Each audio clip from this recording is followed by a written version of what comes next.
আজকে রবিবারে কি স্পেশাল রান্না করলে? আজ কোনো স্পেশাল রান্না নেই। আমি সকালবেলা ঘুগনি রুটি করে খেয়ে ঠাকুর দিয়ে চান করে তারপর আমি এতে গেছিলাম ডাক্তারখানা দেখিয়ে এই 12টায় ঢুকলাম। তারপরে এসে কিছু কুটনো কোটা ছিল, আবার কুটে কুটে আবার কিছু রান্না করলাম। কি রান্না করেছি তোমাদের দেখাই, এসো। ভাত, আচ্ছা, লাল শাক ভাজা, পেঁয়াজ কালি ভাজা, আর এই যে মাছের মাথা দিয়ে ডাল করেছি। আর এটা এঁচোড় চিংড়ি, এঁচোড় দিয়ে আলু দিয়ে চিংড়ি মাছের তরকারি। এই যে ছোটো এঁচোড়, এই ছোটো চিংড়ি কিন্তু অনেক দিয়েছি।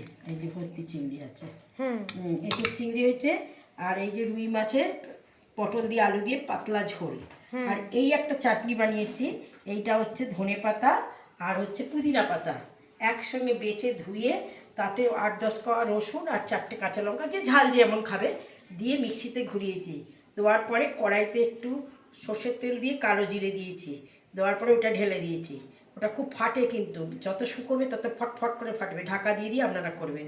তাইতে এতে একটু মিষ্টি দিয়েছি, একটু নুন দিয়েছি, পরিমাণ মতো মিষ্টি, পরিমাণ মতো আর একটু তেঁতুল দিয়েছো। আর পরে নাববার সময় একটু আমার লেবু ছিল না বলে তেঁতুলের কাদ একটু দিয়েছি।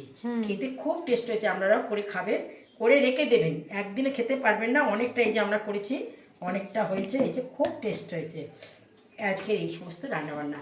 আবার রান্নাবান্না কথাবার্তা যদি ভালো লেগে থাকে, আবার আপনারা আমাকে একটা লাইক করে দেবেন, একটা সাবস্ক্রাইব করে দেবেন। নমস্কার।